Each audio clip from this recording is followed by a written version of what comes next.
Hello दोस्तों, good morning. कैसे हैं आप सब। आज है 30 सितंबर यानी कि 30 सितंबर के ही दिन आज 3 चीज़ें इम्पॉर्टेंट है। एक है श्री चंद्रवरदाई जी का जो है वो जयंती है। चंद्रवरदाई कौन थे? ये पृथ्वीराज रासो के रचयिता हैं। इनका जन्मदिन जयंती है। और दूसरा आज अंतर्राष्ट्रीय अनुवाद दिवस है, यानी कि जो भाषा का ट्रांसलेशन होता है वो ट्रांसलेशन दिवस आज है। और एक आज है द्वितीय श्राद्ध का दिन है। आप सभी को इन तीनों चीज़ के हार्दिक शुभकामनाएं। ठीक है, जैसा कि आप सबको पता है कि हम लोग पढ़ रहे थे डाइजेस्टिव सिस्टम में अभी तक हम लोगों ने डेंटल तक पढ़ लिया, यानी कि दांतों तक पढ़ लिया है कि जीभ का क्या कार्य है, दांतों का क्या कार्य है। ये सब बहुत अच्छे से पढ़ लिया है कि डाइजेस्टिव सिस्टम में जीभ का क्या कार्य है, दांतों का क्या कार्य है। आज हम पढ़ेंगे ओसोफेगस के बारे में कि हमारे डाइजेस्टिव सिस्टम में ग्रास नली का क्या कार्य है या क्या कार्य करती है। ठीक है, इसके पहले का वीडियो अगर आप लोगों ने नहीं देखा है तो हमारे बायोलॉजी फाउंडेशन के प्लेलिस्ट में जाकर इसके पहले के वीडियो को बहुत अच्छे से देख लीजिएगा। इसमें हम लोगों ने एक मिनट,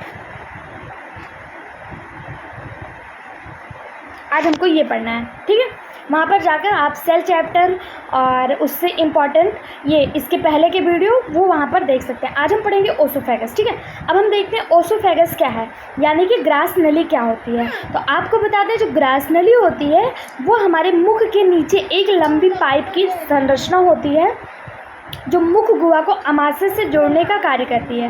क्या करती है? ये हमारे डाइजेस्टिव सिस्टम में एक ऐसी संरचना होती है, लंबी नली सी संरचना होती है। ये हमारी मुख गुहा हो गई। ये मुख गुहा को ये हमारे स्टोमक से जोड़ने का कार्य करती है हमारी ग्रास नली। एक मिनट मैं आपको दिखाती हूँ चित्र में। देखिए, ये हमारी जो ग्रास नली है ये मुख गुहा को अमाशय से जोड़ने का कार्य करती है। क्या कार्य करती है? मुख गुहा को अमाशय से जोड़ने का कार्य करती है। ये देखिए, ये यहाँ पे जो आपको चित्र दिखाई दे रहा है ये वाला, यही ग्रास नली कहलाती है। ये अमाशय मुख गुहा को अमाशय से जोड़ने का कार्य करती है। एक लंबी नली होती है। ठीक है, ये लंबी नली होती है जो लार में मिले हुए भोजन को निगल मतलब जब लार के माध्यम से भोजन लार में मिल जाता है। मैंने आपको बताया था कि मुख गुहा में लार जो होता है वो भोजन में मिल जाता है। तो इसी भोजन को ये ओसोफेगस तक यहाँ स्टोमक तक पहुँचाने का कार्य कौन करता है? ये ओसोफेगस करता है। ठीक है, ओसोफेगस का और कोई कार्य नहीं होता। ओसोफेगस जो होता है ये केवल एक लंबी नली होती है जो सीधे भोजन को स्टोमक तक पहुँचाने का कार्य करता है। ठीक है, इसमें कोई भी पाचन क्रिया नहीं होती है। इसमें केवल भोजन एक जगह से यानी मुख गुहा से बक्कल कैविटी से होते हुए स्टमक तक आता है, बस इसका यही कार्य होता है। ठीक है, यह मनुष्य में 10 इंच लंबी होती है। और जो जिराफ होता है, जिराफ की गर्दन लंबी होती है, तो चूंकि जिराफ की गर्दन लंबी होने के कारण यह जिराफ में सर्वाधिक लंबी देखने को मिलती है। कौन सा? ओसोफेगस। ठीक है, और मनुष्य में कितना होता है? तो मनुष्य में ये 10 इंच लंबा होता है। कितना होता है? 10 इंच लंबा होता है। ये जो होता है ग्रास नली, ये पेरिसिस्टोलिक यानी कि क्रमानुकुंचन के कारण भोजन ग्रास नली से अमाशय में पहुंचता है। अब आप सोचेंगे ये क्रमानुकुंचन क्या है, पेरिसिस्टोलिक क्या है? तो इसमें फूलना और पचकना, नली का फूलना और पचकना, ये क्रमानुकुंचन क्रिया कहलाती है। इसी क्रमानुकुंचन क्रिया के द्वारा भोजन जो होता है वो ग्रास नली से अमाशय तक पहुंचता है। ठीक है, ग्रास नली व अमाशय के बीच एक वाल्व लगा होता है। देखिए, आपको यहाँ पे एक वाल्व दिख रहा है, एक वाल्व लगा होता है।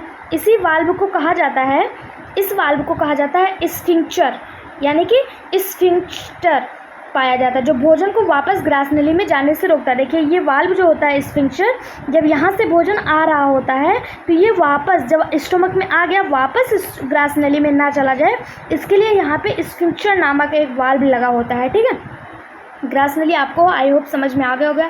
यह मुख गुहा को अमाशय से जोड़ने का कार्य करता है। यह एक लंबी नली के समान होती है जो लार में मिले हुए भोजन को निगल द्वारा प्राप्त करती है और इसमें कोई भी पाचन क्रिया नहीं होती है। ठीक है, ये 10 इंच होती है या एक पाइप नुमा संरचना होती है। समझ में आ गया ग्रास नली क्या है। बाकी ग्रास नली के बारे में आपको यहाँ पे लिखा हुआ दिख जाएगा। देखिए, मौखिक गुहा एक छोटी ग्रास नली की ओर जाती है जो भोजन और हवा के लिए एक सामान्य मार्ग के रूप में कार्य करती है। अन्न प्रणाली और श्वास प्रणाली ग्रास नली में खुलती है। एपिलाइटिक्स नामक एक कार्टिलेजिनस फ्लैप निगलने के द्वारा ग्लोटिक्स में भोजन के प्रवेश को रोकता है। अब ये सब देखिए, यहाँ पे इसके बारे में लिखा हुआ ग्रास नली का विशेष कार्य क्या है ये मैंने आपको अच्छे से समझा दिया। यहाँ पे देखिए, अब देखिए, अब हम पढ़ेंगे स्टमक के बारे में, यानी कि अमाशय के बारे में, जिसे आप पेट कहते हैं, उसके बारे में। पेट क्या होता है? तो देखिए, पेट जो होता है ये एक थैलीनुमा संरचना होती है। क्या होती है? ये इस तरह से एक थैलीनुमा संरचना होती है। कैसे होती है? एक थैलीनुमा संरचना होती है, ठीक है, जो भोजन को संग्रहित करने और पचाने दोनों को कार्य करती है। यानी कि यहाँ पे भोजन आकर स्टोर भी होता है और यहाँ पे भोजन का डाइजेशन भी होता है।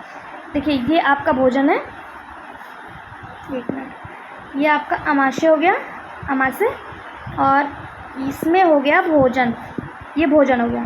भोजन यहाँ पे स्टोर भी होगा और भोजन यहाँ पे डाइजेशन भी होगा, ठीक है। भोजन को संग्रहित करने और डाइजेस्ट करने दोनों का कार्य करती है। यह आहार नाल का सबसे चौड़ा भाग होता है, यानी जो हमारा आहार नाल है, जो हमारा एलिमेंट्री सिस्टम है, उसका सबसे चौड़ा भाग आपसे पूछा जाए कौन होता है, तो स्टमक होता है। एलिमेंट्री सिस्टम का सबसे चौड़ा भाग होता है, ठीक है।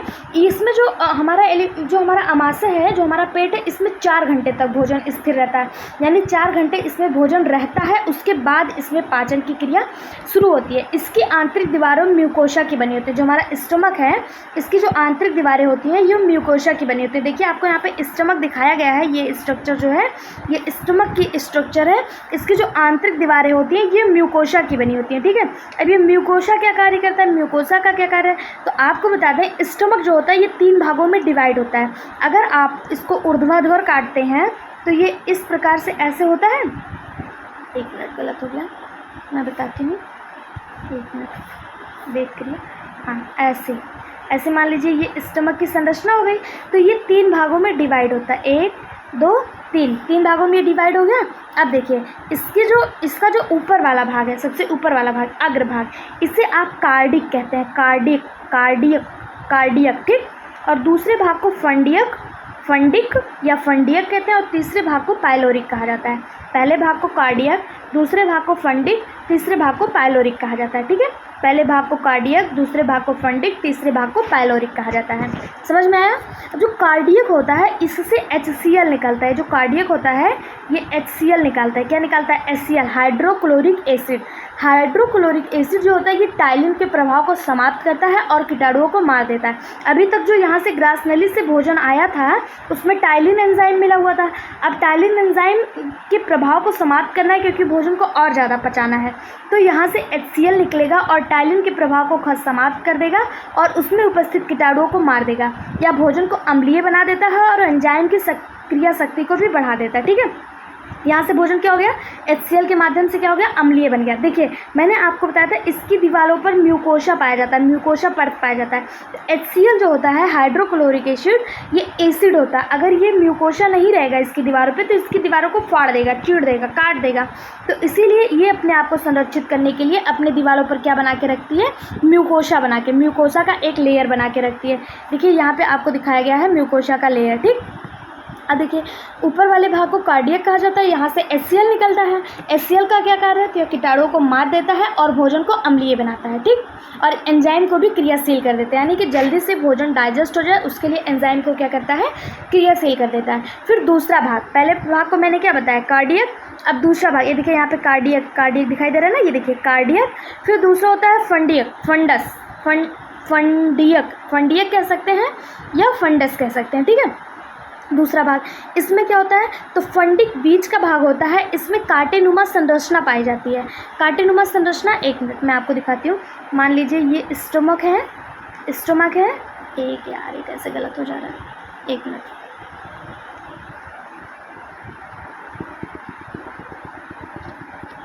स्टमक, ठीक। स्टमक में क्या होता है?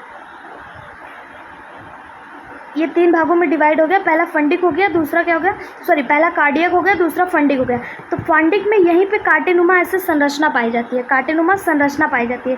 ये कांटेनुमा संरचना जो होती है, इसको रूजी कहते हैं, रूजी।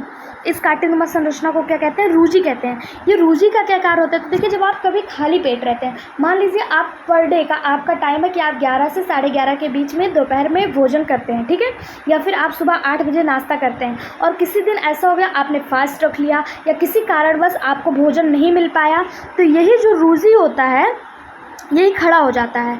रूजी क्या होता है, ये खड़ा हो जाता है और खड़ा होकर ये क्या करता है, ये पेट में चुभन का कार्य करने लगता है। यही कांटेनुमा संरचना ये खड़ी हो जाती है और पेट में चुभन का कार्य करने लगती है। ठीक है, ये भोजन को रोक कर रखने का कार्य करता है। जब भोजन नहीं किया हो तो रूजी अपने स्थान पर खड़ा हो जाता है और चुभन होने लगती है। और अगर हमने भोजन किया है तो क्या करता है ये कांटेनुमा संरचना, ये भोजन को रोक कर रखता है। ठीक, समझ में आ गया रूजी का क्या कार्य है। ये कहाँ पाया जाता है, फंडिक में। ठीक, फिर आता है पाइलोरिक। पाइलोरिक लास्ट वाला पार्ट है। इसमें जठर ग्रंथि यानी कि गैस्ट्रिक ग्लैंड पाया जाता है।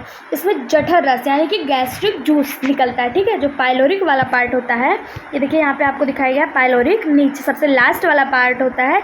इसमें गैस्ट्रिक ग्लैंड पाया जाता है। ठीक है, जिससे गैस्ट्रिक जूस निकलता है।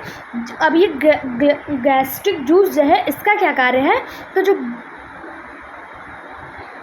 देखिए जब ये गैस्ट्रिक जूस होता है ये भोजन को पचाने का कार्य करता है। यही गैस्ट्रिक जूस जब नहीं निकलता है, यही हमारी गैस्ट्रिक ग्लैंड जब कार्य करना बंद कर देती है तो हमें गैस्ट्रिक नामक बीमारी, बहुत लोगों से आप लोगों ने कहते सुना होगा कि उनको गैस्ट्रिक है, उनको गैस बन रहा है, उनको गैस्ट्रिक बीमारी हो गई है। तो यही जब हमारी जठर ग्रंथियाँ कार्य करना बंद कर देती हैं तो गैस्ट्रिक नामक बीमारी हो जाती है। अब ये जठर ग्रंथियाँ क्या होती हैं, कितने प्रकार की होती हैं, तो हम देख लेते हैं। जो जठर ग्रंथियाँ होती हैं ये 3 प्रकार की होती हैं। जठर ग्रंथियाँ कितने प्रकार की होती हैं, 3 प्रकार की।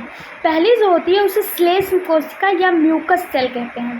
पहली जठर ग्रंथि श्लेष्म कोशिका या म्यूकस सेल कहते हैं। दूसरी मुख्य कोशिका होती है जिसे पेप्टिक या जाइमोजन सेल कहते हैं, पेप्टिक या जाइमोजन सेल। और तीसरी होती है भित्तीय कोशिका यानी पेरिट्रल सेल।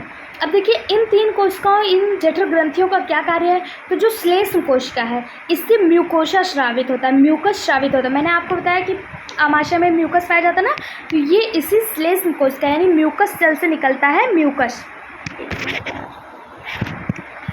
सेल से क्या निकलता है, म्यूकस निकलता है। ठीक, और उसके बाद जो हमारा पेप्टिक सेल होता है जिसे हम जाइमोगन सेल या मुख्य कोशिका कहते हैं, इससे पेप्सिनोजन और प्रोरेनिन नामक एंजाइम का स्रावण होता है। आपसे पूछा जाएगा पेप्सिनोजन तथा प्रोरेनिन नामक एंजाइम किस सेल से निकलता है, तो ये पेप्टिक सेल या जाइमोगन सेल या फिर आपको हिंदी में मुख्य कोशिका दिया होगा, वहाँ से निकलता है पेप्सिनोजन तथा प्रोरेनिन। फिर आता है भित्तीय कोशिका जिसे आप पेरिट्रियल सेल कहते हैं। इससे हाइड्रोक्लोरिक अम्ल का स्रावण होता है। ठीक, मैंने आपको बता दिया हाइड्रोक्लोरिक अम्ल सबसे ऊपर वाले भाग में, कार्डियक वाले भाग में निकलता है। तो किस सेल से निकलता है, तो इसी से पेरिट्रियल सेल से निकलता है। ठीक है, अब देखिए जो जठर रस होता है इसमें रेनिन तथा पेप्सिन भी पाया जाता है। जठर रस यानी कि जो मैंने अभी आपको बताया गैस्ट्रिक जूस में रेनिन तथा पेप्सिन भी पाया जाता है। अब रेनिन का क्या कार्य है, तो आपने दूध को दही में कन्वर्ट होते हुए देखा होगा, आपके घरों में आम बात है दूध को दही में कन्वर्ट किया जाता है। तो उसके लिए यही रेनिन जो होता है ये जिम्मेदार होता है। ठीक है, दूध को दही में बदल देता है अर्थात दूध को पचाता है। जब हम दूध पी लेते हैं तो उसको पचाने का कार्य ये रेनिन प्रोटीन करता है। आप जो अपने घर में दूध से दही बनाते हैं वो कोई ना कोई अम्ल बाहर से खरीद के लाते होंगे या फिर कोई किसी कीटाणु द्वारा किया जाता है। तो जब हम पेट में दूध पी लेते हैं तो दूध का डायरेक्ट पाचन नहीं होता है। अभी आप कभी दूध पिए नहीं, या छोटे बच्चे को आप देखते होंगे जब वो दूध पिए रहता है और उल्टी करता है तो वो थक्का टाइप में निकलता है। दूध से दही यानी दूध से दही बनाने का प्रोसेस जो है वो दही खाने वाला दही नहीं होता है। ये समझ के आपकी छोटा बच्चा उल्टी कर रहा है चलो उसको दही बना के रख ले, नहीं, वो बेकार होता है, उसको पाचन क्रिया में इंक्लूड होता है, वो उसका पाचन का एक प्रोसेस होता है। तो उसको पचाने का कार्य कौन करता है, यही रेनिन कहता है। और जो कैसीन होता है, कैसीन दूध में कैसीन प्रोटीन पाया जाता है, आपको पता होगा कैसीन प्रोटीन दूध में पाया जाता है। कैल्शियम पारा कैसिनेट में बदलता है, कैसीन प्रोटीन को कैल्शियम पारा कैसिनेट में बदलता है रेनिन का क्या कार्य है, कि दूध को पचाता है तथा दूध में उपस्थित कैसीन प्रोटीन को कैल्शियम पारा कैसिनेट में बदलता है। यहाँ से पूछा जाने वाला इंपॉर्टेंट क्वेश्चन है कि दूध में कौन सा प्रोटीन पाया जाता है, तो दूध में कैसीन प्रोटीन पाया जाता है।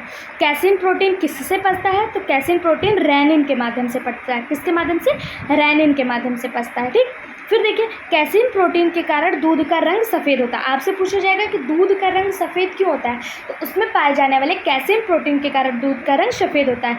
कब आपने अगर भैंस का दूध देखा होगा तो वो एकदम वाइट होता है, और अगर आपने गाय का दूध देखा होगा तो वो हल्का येलो होता है, हल्का येलोइश कलर होता है, हल्का पीले रंग का होता है। तो वो क्यों होता है सफ़ेद रंग, तो हमने देख लिया कि कैसीन प्रोटीन के कारण होता है।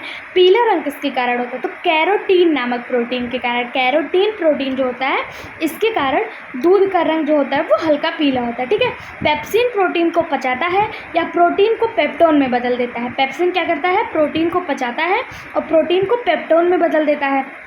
भोजन अमाशय के बाद छोटी आंत में जाता है, यहाँ भोजन का कायम रूप ले चुका होता है। अब इतना समझ में आया, ये सब जो HCl निकला, इतने सारे प्रोटीन निकले, इसके माध्यम से जो भोजन होता है वो पच चुका होता है और अब यहाँ से क्या होता है, भोजन जो होता है वो कायम का रूप ले चुके होते हैं। अब देखिए, इसके पहले कि हम लोग छोटी आंत पढ़े यानी स्मॉल इंटेस्टाइन को पढ़े, उसके पहले लीवर और गाल ब्लैडर के बारे में देख लेते हैं, क्योंकि ये भी पाचन क्रिया में सहायक होते हैं। ये देखिए यहाँ पे आपको लीवर दिखाई दे रहा है, इसी लीवर के नीचे एक छोटा सा पार्ट होता है गाल ब्लैडर का। देखें चित्र मैं आप लोगों के लिए लेकर आई हूँ, शायद लीवर के ही पास का चित्र दिखाई दे रहा है। लीवर, ये लीवर है और इसी लीवर में आपको ये देखिए यहाँ पे पीले रंग का भाग, ये गाल ब्लैडर दिखाई देगा। हम छोटी आंत को पढ़ने से पहले इसको देख लेते हैं। यकृत क्या होता है, यानी कि लीवर क्या है, तो यह सबसे बड़ी पाचक ग्रंथि है, यानी कि पाचन क्रिया में सबसे ज़्यादा सहायक ये होती है, सबसे बड़ी पाचक ग्रंथि है। इसका भार लगभग 1.5 किलोग्राम होता है। कितना होता है, 1.5 किलोग्राम, 1.5 kg होता है। यह अपने क्षतिग्रस्त हिस्सों को पुनर्निर्माण स्वयं कर लेती है, यानी कि अगर लीवर में आपके चोट लग गया तो यह खुद को स्वयं से ही भर लेती है, उसके चोट का पुनर्निर्माण स्वयं कर लेती है, ठीक है। इसमें पित्त यानी बाइल का निर्माण होता है, इसमें पित्त का निर्माण होता है। कहाँ पे, इसी लीवर में बाइल का निर्माण होता है और यही बाइल कहाँ स्टोर होती है, गाल ब्लैडर में स्टोर होती है बाइल, ठीक है। अब हम देखते हैं गाल ब्लैडर क्या है। तो देखिए गाल ब्लैडर, इसमें आकृत द्वारा बनाया गया पित्त, जो यकृत हमारा पित्त बनाता है वो गाल ब्लैडर में आकर क्या हो जाता है, जमा हो जाता है। पित्ताशय यकृत के ठीक नीचे होता है, यानी कि ये जो लीवर है इसके ठीक नीचे क्या है, यकृत के ठीक नीचे क्या है, पित्ताशय है, यानी कि गाल ब्लैडर है। देखिए कभी कभी आप लोगों ने सुना होगा कि पित्ताशय में स्टोन हो जाता है। जो पित्ताशय में स्टोन हो जाता है तो ये ठीक नहीं होता है, ये गलता नहीं है। तो क्या किया जाता है, किसी किसी का आपने सुना होगा, ये पित्ताशय काट के निकाल दिया जाता है। पित्ताशय क्या होता है, ये काट के निकाल दिया जाता है। यही पित्ताशय जो काट के निकाल दिया जाता है तो क्या होता है, उसका जो पित्तरस होता है वो इसमें स्टोर नहीं हो पाता है, क्योंकि जो हमारा ये क्या कहते हैं, यकृत जो हमारा बनाता है रस, गैस्ट्रिक जूस, ये जो बनाता है ये कहाँ स्टोर होता है, इसी में पित्ताशय में स्टोर होता है। लेकिन जब स्टोन में इसको निकाल दिया जाता है तो इसमें पित्तरस एकत्रित नहीं हो पाता है, ठीक है। अब देखिए ऐसे प्रोसेस आ गए हैं, विज्ञान बहुत आगे हो गया है, ऐसे प्रोसेस आ गए हैं जिसे आप अल्ट्रासोनिक विकिरण कहते हैं। अल्ट्रासोनिक रेज के द्वारा इसको बिना काटे, पित्ताशय को बिना काटे ही पथरी जो है वो निकाल दिया जाता है, जिसे लियोट्रिप्सी थेरेपी कहते हैं। आपसे पूछा जाएगा कि पित्ताशय से पथरी निकालने, अल्ट्रासोनिक माध्यम से पथरी निकालने की क्रिया क्या कहलाती है, तो लियोट्रिप्सी कहलाती है। पित्ताशय से अल्ट्रासोनिक रेज के द्वारा पथरी निकालने की क्रिया क्या कहलाती है, तो लियोट्रिप्सी कहलाती है, ठीक है। पित्त एंजाइम ना होते हुए भी पाचन में सहायक होते हैं। जो पित्त होता है ये पाचन में सहायक होता है। जब ये गाल ब्लैडर काट के निकाल दिया जाता है ना, तो पित्त जो है अब इसमें स्टोर नहीं होगा तो धीरे धीरे निकलते रहता है, जिससे जो पाचन में होता है ना बहुत ज़्यादा प्रॉब्लम होती है। इसलिए इसको निकलवाने में बहादुरी नहीं है, इससे कोई और विशेष इसका कोई कार्य नहीं है। लेकिन जब ये निकल जाता है गाल ब्लैडर तो पाचन जो रस होता है, जो यकृत के द्वारा बनाया जाता है बाइल यानी कि पित्त, वो लगातार गिरने लगता है, क्योंकि उसके पास स्टोर करने की जगह नहीं बचती है। वह लगातार गिरते हुए अमाशय में आने लगता है, जिससे जो है गैस्ट्रिक प्रॉब्लम होने लगती है, ठीक है। पित्तरस जो होता है वो हल्के पीले रंग का होता है। कैसे होता है, हल्के पीले रंग का होता है। इसमें कोई भी एंजाइम नहीं होता है, ये पाचक में सहायक होता है, मतलब इसमें एंजाइम ना होते हुए भी ये पाचन में सहायक होता है, ठीक है। मनुष्य में प्रतिदिन लगभग 6 मिलीलीटर पित्तरस स्रावित होता है। कितना, 600 मिलीलीटर पित्तरस जो होता है मनुष्य में वो स्रावित होता है। कितना होता है, 600 मिलीलीटर। पित्त भोजन को क्षारीय बना देता है, क्योंकि पित्त क्षारीय होता है। पित्त का अब आपसे पूछा जाए कि इसका पीएच कितना होता है, क्षारीय और अम्लीय जानने के लिए हमें उसका पीएच पता होना चाहिए। आपको पता है कि 7 न्यूट्रल होता है, 7 से अगर नीचे रहेगा तो अम्लीय होगा, 7 से अगर ऊपर रहेगा तो क्षारीय होगा। तो अब आप जानेंगे कि पित्त जो होता है इसका पीएच कितना होता है। तो पित्त का पीएच होता है 7.8 से 8.5, पित्त का पीएच कितना होता है 7.8 से 8.5, यानी कि ये क्षारीय होता है। पित्त रस में कोई भी पाचक एंजाइम नहीं पाया जाता, मैं आपको पहले ही बता चुकी हूँ। पित्त रस में बाइल पिगमेंट्स पाए जाते हैं, बाइल पिगमेंट्स यानी कि पित्तवर्धक पाए जाते हैं, जिससे आप बिलिरुबिन तथा बिलिवर्डिन के नाम से जानते हैं, बिलिरुबिन तथा बिलिवर्डिन के नाम से जानते हैं। आपसे पूछा जाएगा कि पित्त रस में कौन सा वर्णक पाया जाता है, तो वो है बिलिरुबिन तथा बिलिवर्डिन। इसमें और भी वर्णक पाए जाते हैं, लेकिन ये दोनों इंपॉर्टेंट है, ठीक है। पित्त रस में उपस्थित दो लवण सोडियम ग्लाइकोलेट और सोडियम टारोकालेट, सोडियम ग्लाइकोलेट और सोडियम टाराकोरेट भोजन यानी जो काइम है उसमें उपस्थित फैट को जल के साथ मिलाकर छोटे छोटे बिंदुओं में तोड़ देता है। इस क्रिया को एमल्सिफिकेशन कहते हैं। अब देखिए एमल्सिफिकेशन, एक नाम है एमल्सिफिकेशन। ये एमल्सिफिकेशन क्या है, तो आपको बता दें पित्त में दो प्रकार के लवण पाए जाते हैं, एक है सोडियम ग्लाइकोलेट और एक है सोडियम टारोकालेट। सोडियम ग्लाइकोलेट, सोडियम टारोकालेट, ये पित्त में पाए जाने वाला लवण है। ये क्या करता है कि जो भोजन है जो काइम के रूप में स्टमक तोड़ चुका है, काइम बन चुका है, मैंने आपको स्टमक में बताया कि भोजन काइम बन चुका है, इस काइम में उपस्थित वसा जो फैट है, वसा है, इसको जल में मिलाकर, जल के साथ मिलाकर छोटे छोटे भागों में तोड़ देता है। इसी तोड़ने की क्रिया, जल काइम को जल के साथ मिलाकर छोटे छोटे भागों में तोड़ने की क्रिया इमल्सिफिकेशन कहलाता है। इसे हिंदी में पायसीकरण कहते हैं। इमल्सिफिकेशन यानी कि पायसीकरण कहते हैं, ठीक है। अब देखिए वसा, वसा में घुलनशील विटामिन कौन कौन से होते हैं और जल में घुलनशील विटामिन कौन कौन से होते हैं, ये अक्सर एग्जाम में देखने को मिल जाता है। तो वसा में जो घुलन विटामिन होता है वो होता है ADEK, ADEK वसा में घुलनशील होते हैं तथा B और C जल में घुलनशील होते हैं। ये जो ADEK वसा में घुलनशील विटामिन है, इसके अवशोषण में भी पित्त रस की महत्वपूर्ण भूमिका होती है। यानी कि जो वसा में घुलनशील विटामिन है, इसके अवशोषण में, इसको अब्जॉर्प्शन करने के लिए पित्त रस की महत्वपूर्ण भूमिका होती है, ठीक है। कि यदि किसी व्यक्ति का पित्ताशय निकाल दिया जाए तो उस व्यक्ति का वसा का पाचन सामान्यतः नहीं हो पाता। जैसे मैंने अभी आपको बताया कि अगर ये गॉल ब्लैडर आपका निकाल दिया जाएगा तो वसा का पाचन नहीं हो पाएगा। क्यों नहीं हो पाएगा, क्योंकि इसी में आपको पित्त रस देखने को मिलता है। इसी पित्त रस में आपको सोडियम ग्लाइकोलेट और सोडियम टोरोकालेट नामक लवण देखने को मिलते हैं, जिसके माध्यम से फैट का पाचन होता है, यानी वसा का पाचन होता है। और अगर यही निकाल दिया जाएगा तो वसा का पाचन जो होता है वो सही रूप से देखने को नहीं मिलता है। उम्मीद है आपको इतना समझ में आया होगा। अगर आपको कहीं भी कोई भी दिक्कत आता है तो आप कमेंट बॉक्स में कमेंट करके हमें ज़रूर पूछिएगा, ठीक है। पसंद आ रहा होगा तो इसे शेयर भी करते रहिएगा और लाइक भी करते रहिएगा, ठीक है। आपकी जो भी प्रॉब्लम हो वो हमें कमेंट बॉक्स में बताते रहिएगा। अब हम देखते हैं अग्नाशय। अग्नाशय यानी कि पैनक्रियाज। पैनक्रियाज क्या होता है, तो पैनक्रियाज जो होता है, अग्नाशय जो होता है, ये पेट के ठीक नीचे स्थित होता है। एक बड़ी क्रीम रंग की ग्रंथि होती है। शायद मैं आप लोग को अग्नाशय बता चुकी हूँ, क्या नहीं? तो चलिए मैं बताती हूँ अग्नाशय क्या होता है। तो ये क्या होता है, एक मिनट, तो जो होता है वो पेट के ठीक नीचे स्थित होता है। कहाँ उपस्थित होता है, पेट के ठीक नीचे। जैसे कि मैं आपको चित्र में दिखाती हूँ, ये देखिए, आपको ये आपका स्टमक दिख रहा है, ये स्टमक है, इसी के ठीक नीचे आपको यहाँ पे ये देखिए स्टमक है, इसी के ठीक नीचे ये देखिए यहाँ पे पैनक्रियाज है। पैनक्रियाज कहाँ होता है, पेट के ठीक नीचे उपस्थित होता है, ठीक है। ये भूरे रंग की ग्रंथि होती है, लाल और भूरे रंग की ग्रंथि होती है। आपसे पूछा जाएगा अग्नाशय का रंग कैसा होता है, तो ये रेडिश और रेडिश ब्राउन कलर की ग्लैंड होती है, या शरीर की सबसे बड़ी ग्रंथि होती है। आपसे पूछा जाए, सॉरी एक मिनट, मैं अग्नाशय पढ़ रही थी, हाँ ठीक है, सॉरी गलती हो गई, मैं लीवर बताने लगी। लीवर जो है हमारे शरीर की सबसे बड़ी ग्रंथि होती है। आपसे पूछा जाएगा हमारे शरीर की सबसे बड़ी ग्रंथि कौन है, तो लीवर है। अग्नाशय क्या होता है, अग्नाशय पेट के ठीक नीचे उपस्थित होता है, या क्रीमी रंग की होती है। कैसी होती है, क्रीमी रंग की होती है, ठीक है। अग्नाशय का रस कार्बोहाइड्रेट और प्रोटीन का कार्य करता है और उन्हें सरल रूपों में बदल देता है।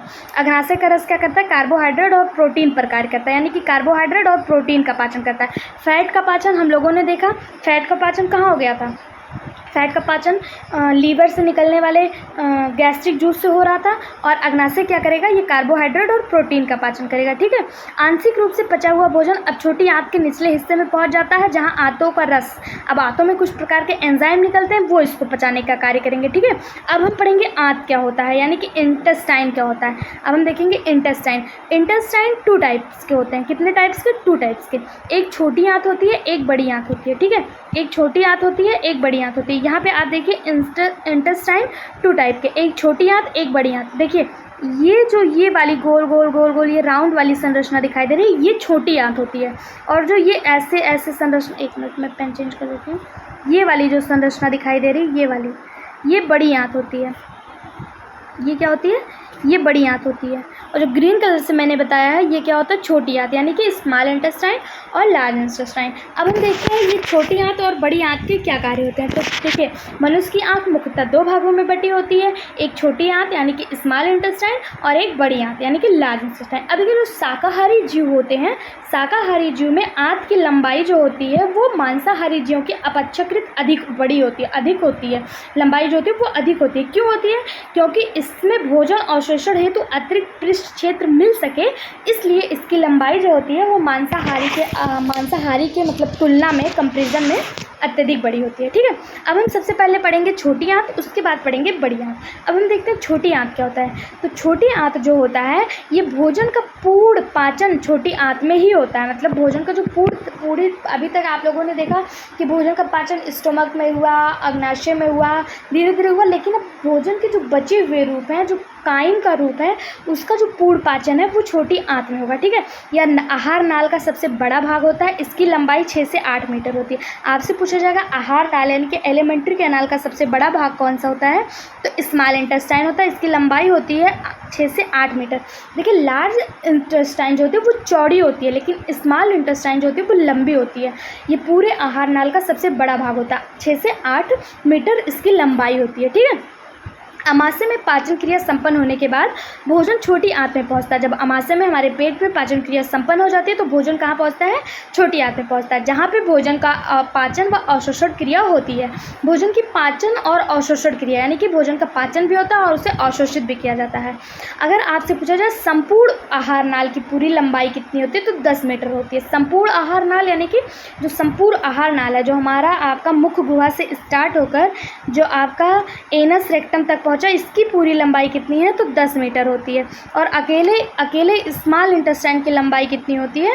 अकेले स्मॉल इंटेस्टाइन की लंबाई 6 से 8 मीटर होती है। ठीक है, अब देखिए छोटी आंत को 3 भागों में बांटा गया। छोटी आंत को कितने भागों में बांटा गया है? 3 भागों में बांटा गया है। एक मिनट यहाँ पे दिखाया गया। देखिए छोटी आंत को 3 भागों में बांटा गया। Duodenum, jejunum, ileum. Duodenum, jejunum, ileum. Duodenum, jejunum, ileum 3 भागों में बांटा गया। ठीक है, अब हम देखेंगे इसमें ड्यूडेनम क्या होता है। ड्यूडेनम को हिंदी में पक्वाशय या ग्रहणी कहते हैं। पक्वाशय या ग्रहणी, इसे ड्यूडेनम इंग्लिश में कहा जाता है। ठीक है, यह जो ड्यूडेनम है यह अंग्रेजी के यू अक्षर की भांति होता है। आपसे पूछा जाएगा ड्यूडेनम का आकार कैसे होता है? यह अंग्रेजी के यू अक्षर के भांति होता है। ठीक है, यह छोटी आंत का पहला भाग होता है। यह अमाशय के बाद, अमाशय से जस्ट जुड़ा हुआ होता है। ये हमारा, ये देखिए यहाँ पे आपको दिख रहा है ना, एक मिनट,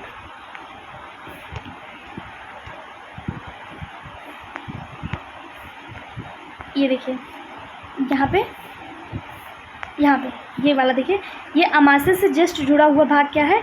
ड्यूडेनम है। ठीक है, यह अमाशय के भोजन ग्रहणी में आता है, यहाँ से पित्त मिलता है और वह क्षारीय बन जाता है। ठीक, अब यहीं से आपका, यहाँ पे आपने लीवर देखा था जहाँ से पित्त निकलता है और यहाँ से आता है, यहाँ से क्षारीय। अभी तक HCl के माध्यम से क्या था? ये अम्लीय था, लेकिन अब यहाँ से आया और पित्त मिला, अब यहाँ से भोजन क्या हो गया? क्षारीय हो गया। ठीक है, ग्रहणी में किसी प्रकार का एंजाइम नहीं होता है, यानी कि ड्यूडेनम में किसी भी प्रकार का एंजाइम नहीं होता है, बल्कि इसमें 2 प्रकार के हार्मोन्स पाए जाते हैं, जिसे कोलेसिस्टोकाइनिन और सिक्रेटिन कहते हैं। कोलेसिस्टोकाइनिन और सिक्रेटिन जो हार्मोन्स होते हैं ये क्या कार्य करते हैं, पहले ये देख लीजिए। देखिए अब यहाँ से आपका अग्नाशय और यहाँ से HCl वाला भोजन और यहाँ से अग्नाशय वाला, यहाँ से ये सब निकल रहा है, तो इसमें 2 तरह के एंजाइम पाते हैं। एक जो कोलेसिस्टोकाइनिन होता है, यह पित्ताशय से पित्त निकालने या स्रावित करने के लिए उत्तेजित करता है ताकि भोजन क्षारीय हो सके। देखिए अब यहाँ पे भोजन जो था वो अम्लीय माध्यम से आया था, इसमें म्यूकस की लेयर पाई गई थी, स्टमक में म्यूकस की लेयर पाई गई थी, क्योंकि इसमें स्मॉल इंटेस्टाइन में कोई भी म्यूकस की लेयर नहीं है। अगर अम्लीय भोजन सीधा स्मॉल इंटेस्टाइन में आता है तो स्मॉल इंटेस्टाइन को ये ख़राब कर देगा, जला देगा, तो इसीलिए इसको क्या होता है, इसको क्षारीय बनाना पड़ता है। इसको क्षारीय बनाने के लिए क्या करता है, इसमें एक एंजाइम पाया जाता है जिसे कोलेसिस्टोकाइनिन कहते हैं। ये कोलेसिस्टोकाइनिन क्या करता है, ये पित्ताशय को ऑर्डर देता है, पित्ताशय से रिक्वेस्ट करता है कि आप क्या करिए, पित्त रस निकालिए। पित्त रस जब यहाँ भोजन में आकर मिलेगा तो भोजन क्या हो जाएगा, क्षारीय हो जाएगा। क्योंकि पित्तरस कैसा होता है, क्षारीय होता है। मैंने आपको अभी बताया था कि पित्तरस क्षारीय होता है, 7.8 से 8.5 तक इसका क्षार होता है, पीएच होता है। तो जब यहाँ से कोलेसिस्टोकाइनिन के द्वारा आदेश दिया जाता है गाल ब्लैडर को कि आप पित्तरस मुझे दीजिए, ठीक है। तो आपसे पूछा जाएगा कोलेसिस्टोकाइनिन का क्या कार्य है, तो यह पित्ताशय से पित्त निकालने या स्रावित करने के लिए उत्तेजित करता है, ठीक है। तो क्यों करेगा, पित्त का क्या कार्य है, तो वो भोजन को क्षारीय कर देगा। दूसरा, इसमें एक और हार्मोन्स पाया जाता है जिसे सिक्रेटीन कहते हैं। सिक्रेटीन का क्या कार्य है, तो यह अग्नाशय को अग्नाशयी रस यानी पैंक्रियाटिक जूस को स्रावित करने के लिए उत्तेजित करता है ताकि भोजन सरलता से पच सके। अब मैंने आपको बताया था कि यही स्टोमक के जस्ट बगल पैनक्रियास पाया जाता है। पैनक्रियास पत्ती के नुमा संरचना होती है, लीफ टाइप स्ट्रक्चर होता है, ठीक है। यहाँ से कुछ एंजाइम निकालने के लिए कि यहाँ से भैया तुम भी कुछ एंजाइम छोड़ो, क्योंकि जो स्मॉल इंटेस्टाइन होता है इसमें अपना खुद का कोई एंजाइम नहीं होता, ये दूसरे से उधार मांग के ही काम चलाती है। कोलेसिस्टोकाइनिन छोड़ी गाल ब्लैडर से मांगने के लिए, और सिक्रेटिन एंजाइम्स छोड़ी कि पित्ताशय तुम मुझे थोड़ा सा एंजाइम दे दो जिससे मैं भोजन का क्या कर सकूँ, पाचन कर सकूँ। भोजन को पचाने के लिए यहाँ से एंजाइम मांगती है, ठीक है। अग्नाशय 3 प्रकार के एंजाइम निकालता है, ठीक है। अग्नाशय कितने प्रकार के एंजाइम निकालता है, 3 प्रकार के एंजाइम निकालता है। कौन कौन से, ट्रिप्सिन, एमाइलेज, लाइपेज। जब यहाँ से सिक्रेटिन हार्मोन्स यहाँ से छोड़ा गया स्मॉल इंटेस्टाइन के द्वारा सिक्रेटिन हार्मोन्स कि मुझे एंजाइम दो, तो अमाशय कितने टाइप का एंजाइम निकाला, 3 टाइप के। कौन कौन से, ट्रिप्सिन, एमाइलेज और लाइपेज। जो ट्रिप्सिन होता है यह प्रोटीन का पाचन करता है, प्रोटीन को पेप्टाइड में बदल देता है ट्रिप्सिन। यह बहुत ज़्यादा पूछा जाने वाला क्वेश्चन है कि प्रोटीन का पाचन करने में कौन सा एंजाइम सहायक होता है, तो ट्रिप्सिन एंजाइम प्रोटीन का पाचन करेगा। जो बचा हुआ प्रोटीन है उसका पाचन कौन करेगा, ट्रिप्सिन एंजाइम। फिर आता है एमाइलेज। एमाइलेज जो होता है वो स्टार्च यानी कि मंड का पाचन करता है, मंड को शर्करा में तोड़ देता है, एमाइलेज। फिर होता है लाइपेज। लाइपेज क्या करता है, ये पित्त द्वारा एमल्सिफिकेशन, जो वसा है, जो एमल्सिफाइड वसा है, जो मैंने आपको बताया था कि पित्त क्या करता है, एमल्सिफाइड कर देता है भोजन के छोटे छोटे टुकड़ों को जल के साथ मिलाकर, उसका क्या करता है, ये वसीय अम्ल में यानी फैट्रिक एसिड में बदल देता है। कौन, लाइपेज। लाइपेज क्या करता है, इसे ग्लिसरॉल तथा फैट्रिक एसिड में बदल देता है। अग्नाशय कितने टाइप के, यानी कि पेनक्रियास कितने टाइप्स के एंजाइम छोड़ता है, 3 टाइप के। कौन कौन से, trypsin, amylase, lipase. Trypsin, amylase, lipase. Trypsin, amylase, lipase. इसको याद करने का ट्रिक है LAT, लाइपेज, एमाइलेज, ट्रिप्सिन। अब देखिए ये पचाता किसको है, ट्रिप्सिन जो होता है ये प्रोटीन को पेप्टोन में बदलता है, एमाइलेज स्टार्च का पाचन करता है, लाइपेज वसा यानी कि जो पाश्चुकृत वसा है जो एमल्सिफिकेशन के बाद बचा हुआ है उसे फैट्रिक एसिड और ग्लिसरॉल में बदल देता है। इतना समझ में आ गया। ड्यूडेनम द्वारा 2 हार्मोन्स छोड़े गए, एक कोलेसिस्टोकाइनिन और एक सिक्रेटिन।